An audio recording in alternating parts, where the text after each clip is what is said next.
Collecting has always been one of the things that came naturally to me. I would always collect something or the other, and matchboxes fascinated me from as far as I can remember. So eventually I became a matchbox collector. When I first started collecting, I found that there's very little information about the Indian matchbox industry. So my focus has always been about trying to find out more about it, hopefully write something about it. But it's too vast a subject. It's essentially a very small scale cottage industry kind of situation, except for one company which was a major matchbox factory. And I always thought somebody should preserve all this material, because there's so many collectors, information, they all carry it in their heads and they die, and then it's lost. So apart from actually collecting labels myself, I'm trying to accumulate just about anything I can on the matchbox industry, anything that has been written on it, particularly the Indian matchbox industry.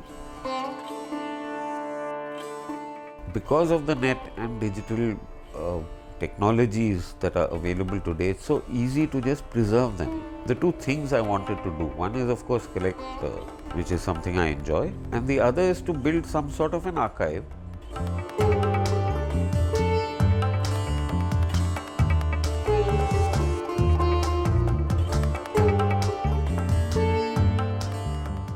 mean, if you see one or two matchboxes, you have no idea what is happening, what story it is actually telling. But if you saw a few thousand matchboxes, it becomes very clear that what this country is doing at an overall kind of level. What are their fascinations?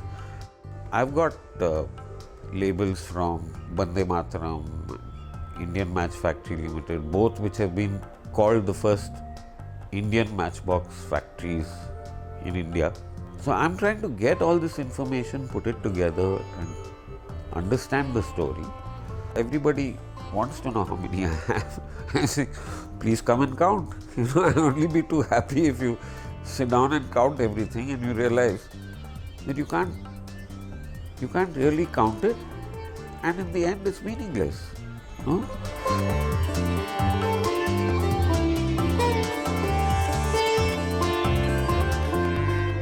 There are a few subjects that I'm very interested in. Religion and mythology, which looked important enough to have a large number of labels. Then the freedom struggle or the Swadeshi movements in the early Bengal efforts to indigenize some of these industries. Then when Gandhiji calls for another Swadeshi movement, that period has, all those appeared as stories when you see a number of them. Various efforts by different people, unconnected. Somebody wants to try out an eagle, somebody wants to try out two flags, and why it's happening, we don't really know. But the story it tells is so wonderful.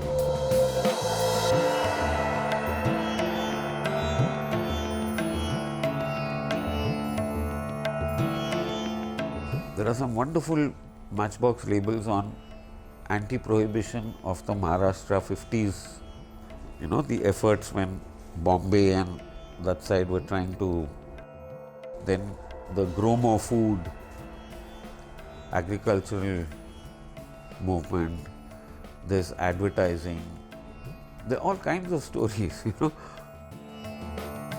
In the 90s, even the DTP revolution, desktop publishing with computers coming in, affected matchbox designs in their visual quality.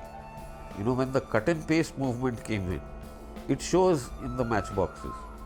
I'm still trying to live that period and understand why a particular label, a symbol, why personalities had to be shown on matchboxes. Just as film stars today come up, if a Kareena Kapoor or an Amitabh Bachchan came on a matchbox, everybody would be very excited. There are many of them. In those days, it was Gandhi or Nehru or Patel, or there are a whole lot of people who have appeared. So discovering these stories and trying to understand these stories, it's largely conjecture, but it's very fascinating for somebody like me.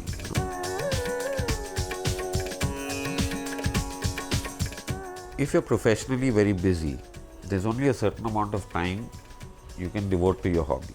Professionally, there's an income which you can spend on the hobby. The other way, after you've retired or whatever it is, and you don't really have an income, is to make the hobby itself pay for itself. If I found a Matchbox collection which is old, I'd buy the whole thing. I generate a whole lot of extras. I take what I need, I pass it on. I can exchange it or I can sell it. If it starts paying for itself, then that part of it continues, it expands.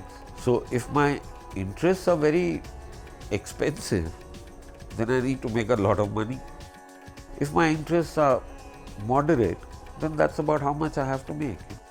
During one of my exhibitions, a person had come to me and she was talking to me and she said, do you remember when you had come to our office and I asked you something and you said, just look at the Matchbox, look at it, look hard at it for 5 minutes. And then she said, I still remember that.